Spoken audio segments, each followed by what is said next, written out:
How's it going? Really good today. It's been a minute, innit? Yeah. Longer than even last time. Yeah, we haven't recorded for a while. It's crazy. But do you know what? It's crazy. This time, yeah, I've had something to speak about that. Like a few of my friends have gone, because you know sometimes you have certain issues in regards to your relationships or your understandings that you have with your partners, whether it be male or female. So you got that friend, that go-to person.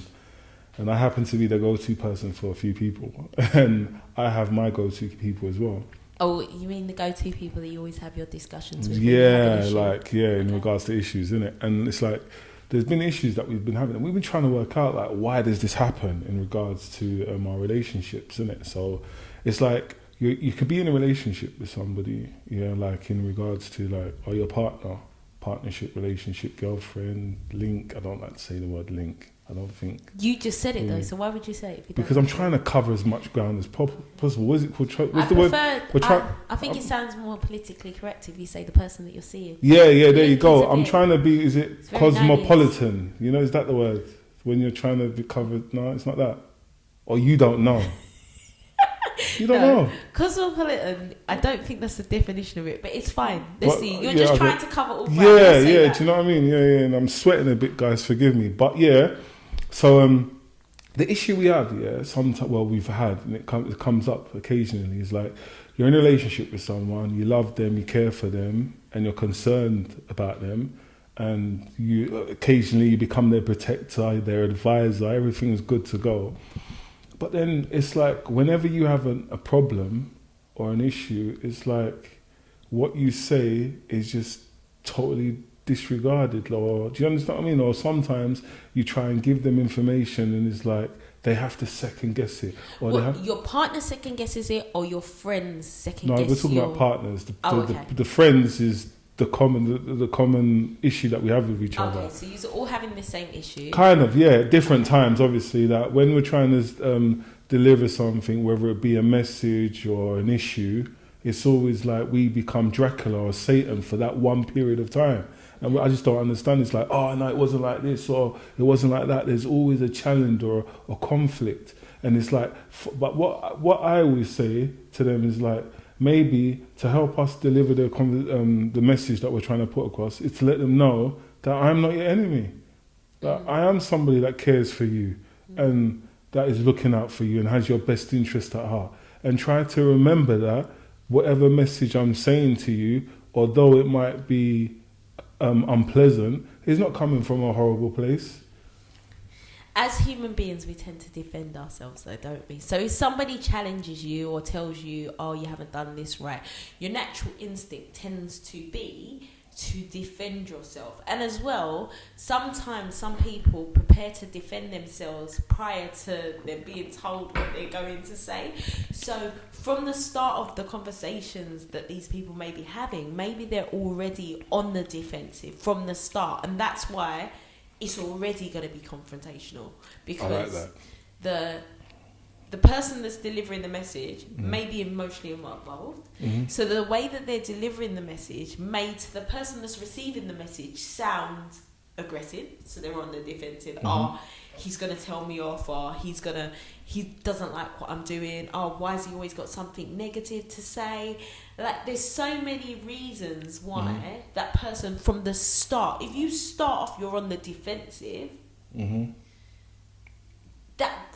there's no way that conversation is going to go well. It's going to be an argument, isn't it? Because the person you're speaking to is already defending themselves. They're defending themselves in their heads. Maybe even when they're listening, because a lot of people really find it really, really difficult to actively listen. And active listening is a really fundamental skill to having good communication. So when you have a conversation with somebody, rather than thinking about what you're going to say next, one of the great things that you can do when it comes to trying to communicate with somebody else effectively is actively listen. And it's something that you actually have to practice. And when you're emotionally involved in a situation, it's really difficult to actively listen. Yeah, I heard that, because you're emotionally involved. Your emotions are there. But what do we do then? Because we all need to practice active listening skills. That, you know, when somebody's talking to you, often, try and have a conversation with someone where you just listen. You don't think about what you're going to say. You don't have any responses. Awkward silences are fine. It's okay for you to just be quiet sometimes and just not say anything. Yeah, but do you know what? I do hear what you're saying, but it's like when you're saying actively listening and these learning skills, don't you think these are things that males or females should have acquired before the age of like? Nah. Okay. Nah. Seems like it seems like we have somebody that has a lot of time in their hands, and you seem to be very understanding. No, because this is one of the skills that I've actually done a lot of training in. So wait there, hold on. You can professionally actively. Can you personally? See, that's something else that's completely different. Because that's what I'm saying. When your emotions are involved, well, for some people, your emotions are involved depending on what type of line of work you're in. Your emotions do get involved. Mm-hmm. But in your personal relationships with the person that you're with, it can be really hard to actively listen. But don't you think that's when you need to actively listen the most? 100%. So what is the problem then? The problem is emotions. Emotional involvement. Yeah, but I understand. Feelings, intangible things that we can't even, complex intricacies and nuances of relationships that we can't even put into words. That is what the problem is. It's these intangible things that we can't describe. I can't tell you exactly what the problem is for each and every relationship. So what is that? So what you're saying to me now? It would be different things. See, that's now what you've done. Now you've given a justification for these things. So like, look, I don't mean to mean. I know this is crazy because now if a person's not listening and you're not able to deliver your message, and now the person that's trying to deliver the message starts going elsewhere, cheating and all that. Is he able to use that beautiful language you just said? Can you say it again, please? Intangible. And what else? Go on. Exactly. Can I? So if I get caught for cheating, can I say intangible nuances? And what's the other one? I get hit with a hammer in my head. Do you see what I'm saying? I didn't say it's okay. But it's me. You made it sound near enough like it was okay. It sounded delicious what you just said there. Oh, you got me going. Like, I'm thinking, if I'm trying to say that I've got a problem. So you've got a problem when you come and we're trying to deliver this message and it's not coming across. And then you end up speaking to another friend, and rather than you having a problem with that friend, they're massaging your shoulder. It causes. Do you understand where I'm coming from? Yeah, but sometimes the language that we use, that I know that some people don't like to talk about these things, but everybody has what they call them, their love languages, the things in a relationship that they need in order to be able to function well in a way in the relationship, so it's not toxic. So there are different things aspects of a relationship that people value more than others, whereas some people, so for example, one person may value acts of kindness, like just doing nice things for somebody. Somebody else sex. Yeah.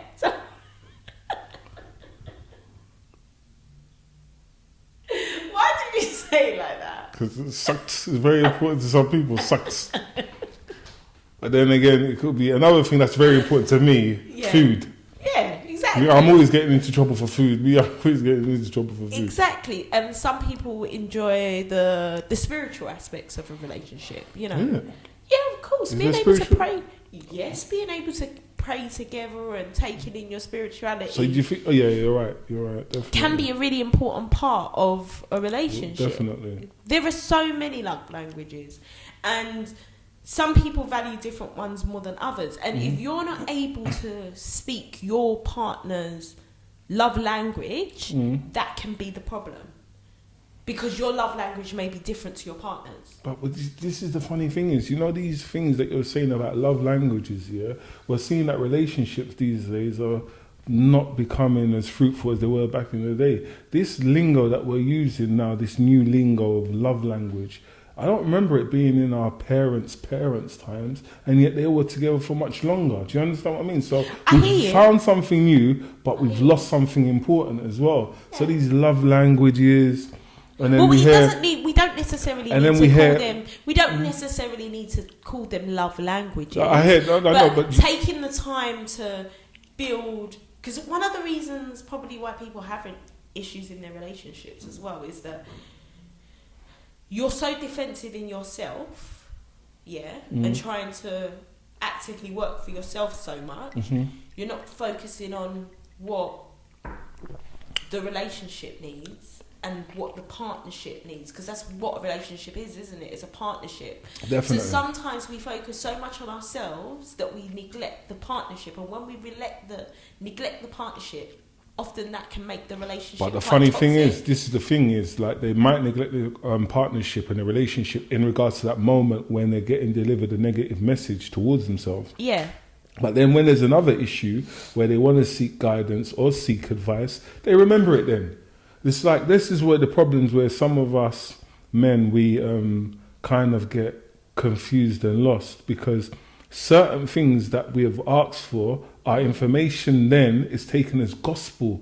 And like, oh yeah, I'm going to do that. But then when it's an issue that maybe questions them in the regards of, I wouldn't say womanhood. Or, we don't like to take the advice that we don't think is something that we like to do we? So, somebody gives you advice and you should do it, and they're probably right. But if it's so against what you in your head think that you should be doing, it's hard to take that. For some people, but for me, due to my condition, if someone tells me something that I should be doing and I haven't done it, I'll say thank you very much. I love the person for life. Do you know what? In life, the way I see it, to be a Christ child or to give gratitude to your maker, you have to be a progressive human being, meaning you have to try and amend your errors and your woes and whatever they may be. So if you're with a partner that's quite close to you and she can say to you, look, I don't like the way you keep on procrastinating. It's not good, man. It's a weakness on your part. You could do so much more.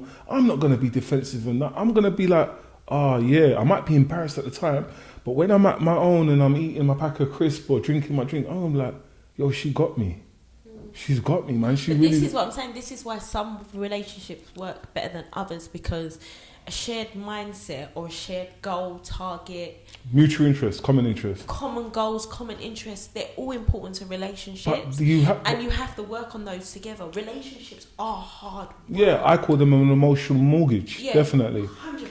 But what I'm trying to say is now, because this is going to be something, because you know what, I don't really like to shut off things like this, because I say certain things and they're like, oh, you should do a part 2 on it, or you didn't say enough. Do you think that some of us are men, it's either, like, I've been trying to work it out. I don't even know why I've been trying to work it out, because it's something that is dear to me, because I'm only going to want to deliver a message to somebody that I either care for, or or even maybe just say love or whatever. Yeah. So it's very something. So is it maybe like, because me, I'm my worst critic. Do you understand what I mean? I'm a hard critic for myself. Most people are. So I'm thinking to myself, one, is it because of the way I'm delivering the message? Yeah, that's the thing. Yeah. Yeah. Or is it because maybe the person that I'm with, they're not used to having that male presence in their life, so they're not used to... It could be anything, but as well, when you've been with someone for a long time, sometimes things have happened in the past, underlying issues. So sometimes there's underlying issues that you haven't dealt with, and sometimes, seeking additional help, finding additional counsellors, not necessarily a bad thing. We don't always have to keep everything inside and into ourselves. I feel like if you can't have a conversation with your partner, you can't have that conversation with them, there's a big problem. Because talking's the biggest part. But you need to be able to have... Yeah, of course. Like, because in the early days of relationships, people love talking to their partners, isn't it? I don't think they like talking. I don't know if they do. But they do like talking. But they like talking. It's all garnish. They're not going to tell you what. They're not going to tell you what you really need to know.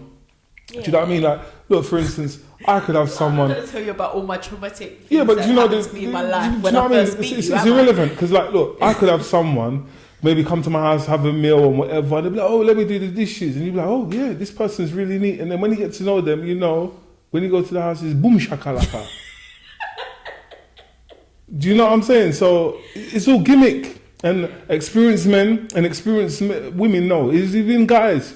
No, women. Even women that listen, women know. When they start meeting the guy for the first time, he's holding the door open or he's doing this whole baby.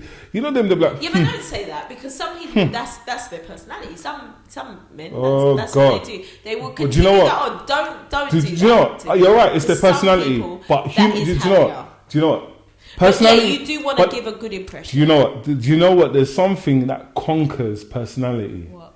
And that's human nature. Yeah, okay. Human nature, we have that way of becoming, what is the thing is, after you've clocked that, you want something else. We're never satisfied as human Comfortable. beings. Exactly. And the grass is always greener on the other side. So that is bigger than your personality because that's human nature. Yeah. Do you understand where I'm coming from? Like, look at it to be, even if it's true, if we go back to the Bible where God gardened Eden, we didn't want for nothing. He said, just don't eat the apple. Then he ended up eating the apple. Yeah. Like, of all things, why an apple? I would have gone for a roasted lamb or something like that. Or, because it was the one thing that they couldn't have. Because it's the one thing that they couldn't have. I would have gone for a buffalo or something. Or like, look, if we're going to do this, burn some of them bushes and let's try and smoke. Let's go out. An apple. Do you understand what I mean? So it's always that one thing. So something that takes precedent over our character and it's human nature, and we're all humans at the end of the day. That's why I say once you're human, you're flesh. But what I'm trying to work out is, why is it at some points of the relationship we can be your best friend, we can be your hero, we can be your advisor, we can even be your father at one time, a father figure. Do you understand what I mean? Because sometimes it's like that depending on the dynamics of your relationship. Father figure, mentor, someone you look up to. Thank you, I like that. Exactly, go. Someone you respect. Yeah. But when it comes to the time that we're trying to deliver a message that concerns us, that is dear to us, that, no, or whatever, and what have you. And but don't you think the other side as well of it? Let me play devil's advocate here. Means maybe if you're finding that every time you try and deliver a message, it's received wrongly, perhaps consider the way in which you deliver the message. Take some accountability of what's going wrong there. That's what I said. I said I'm my worst critic. If we rewind the video, I did say that. And I said, is it because of the way I'm delivering the message, number one, or could it be because they haven't had a male or father figure in their life? Do you understand what I mean? I'm not saying... And do you know what? I'm sure... people are going to watch this and they're going to be like, there's more. Do you understand what I mean? But I'm not stereotyping or whatever, saying, because you know what? I'm just saying, and that women have messages for certain men. Like, I'm thinking, if a woman tells me, or a partner tells me a message, how do I go? Now, am I defensive? Depending on what it is. It depends. If it's a thing where I know... But as well, naturally, by their nature, women... By whose nature? Like men and women, by their nature, just, I don't know whether it's our genes or our hormones or whatever. Go on, I'm waiting for this one. Because now are we together? Are you saying nature, so it's both of us? Yeah, because I think it's a combination of things. Go on, so by nature. The way you've been your nature, and the way that you've been nurtured. So definitely. Human experiences, things that's happened to you in your life, past relationships, definitely. Relationships with your parents, brothers, sisters, all these kind of things, influences in your life, 100%. All culminate to affect the way that you can be in all of your relationships. Of course. Not just your personal ones. Yeah, okay. But what I was going to say was... Oh, you made me forget what I was going to say. Oh, you did that to me 2 episodes ago. See, you know why you forgot? You're so annoying. But you know why you forgot? It's all these big words. It's too much. In that small little head, all those big words. Do you think that people are going to need a dictionary? No, they're not going to need a dictionary because they just got to do. Can't you just do the end of the day one? Like at the end of the day, instead of saying this, you could just say that. Of course, you got lost. You ain't been in uni for a very long time. You're getting rusty. What do you mean? I just graduated. Oh yeah. Sorry. But can you remember what you said? What you going to say is naturally by our nature or what? No, just naturally by our nature, we are different. Fundamentally, at our core, men and women are different. Yeah? So society treats us differently, we are nurtured differently, we have different experiences. Oh, seriously? So for that fact, come on. Most women, do you know what? This is interesting. This is interesting coming. This is interesting. Puberty differently. This is interesting coming from you. So now you're saying that men and women are different. Yeah. Do you think this? No, stop. I don't think that we should be treated that much differently. So don't start trying to go. Yeah, I'm not going to go there. Yeah, this is not what today's conversation is about. Yeah, because you opened a real big door for me right now. A real big door. Do you know what? I couldn't have this conversation. You know what? See this conversation? I could have this with Skiddle. Me and Skiddle were really talking on the chair and be like, yo, we'll get lynched. But because I've got a woman here, you've just opened the door, but you know what? We won't close it. We'll leave it on the latch. We'll leave it unlatched because we'll come back to it. Yeah, we'll come fundamentally, at their core, men and women are different. But times are different as well. Yeah? So the society that we live in, because you were talking about why did things go better for our parents than they go for us now, the society's changed as well. So the expectations on women have changed. The expectations on men have changed. Can I say something? Who says they've changed though? Society. But no, I didn't sign up for that because you know the funny thing is, most men or whatever get an influence of how their mothers should be, how their women should be from the mother, innit? Do you understand where I'm coming from? I don't know. For me, your initial experience of what a woman should be probably comes from your mother, but not necessarily could come from your main caregiver. You have to remember, that's what I'm saying. But not everybody. But when I'm saying mother, exactly. Yeah, your mother. But when I'm saying thank you. When I'm saying mother, I'm talking about the figure of a mother, nurturing. Yeah. You know what? Another word for mother is nurturer, because some people could be your mum and they're not your nurturer. So I'm just giving that blanket brand. So your foster parent could be your mother, your nan, or so and so. Any person that is nurturing you, giving you food and showing you how to prepare you for the world and that, I call them. So I'm saying that most men are getting their experience of how a woman should be from their nurturer, because let's take it wrong, most women are nurturers. Well, I don't want to give. So then let's talk about it then, because you're saying that that's the case, most women. So if things are going wrong in your household and you've got toxicity in your house, maybe you're not getting the right impression of what a woman should be like, and vice versa with a man. Like there are absent fathers. Some people, of course, a lot of I don't want to say a lot of people, but some people haven't been raised in two single households. Two single households. I meant to say two parent households. A lot of people. Some people haven't been raised in a household with parents at all. Like, definitely. Like we said, they could have been raised by aunt, uncles, granddad. Anything. We don't know. And obviously, but sometimes those people that raise them are even better than the ones. Those initial experiences will have an impact on you, But as an adult, you have a responsibility to work so that those initial if your initial experiences were negative, they don't necessarily define you, and that's hard to do. It takes time, it takes experience, it takes wisdom. No, do you know what it takes? It takes consciousness and patience. But some people are not conscious of this, of course. But do you know what? That was great. Maybe we'll do a part 2 in this, innit? Because I think we're getting that time. And I hope you guys enjoyed it. I've missed you guys, man. I've missed you guys more than fufu. More than fufu with okra and crab in it. Okay, so next we've got to say. So please subscribe, like, and share. And lockdown's nearly over. So soon we're going to have a group settings, loads of drink, loads of food, loads of talking. Thanks for watching.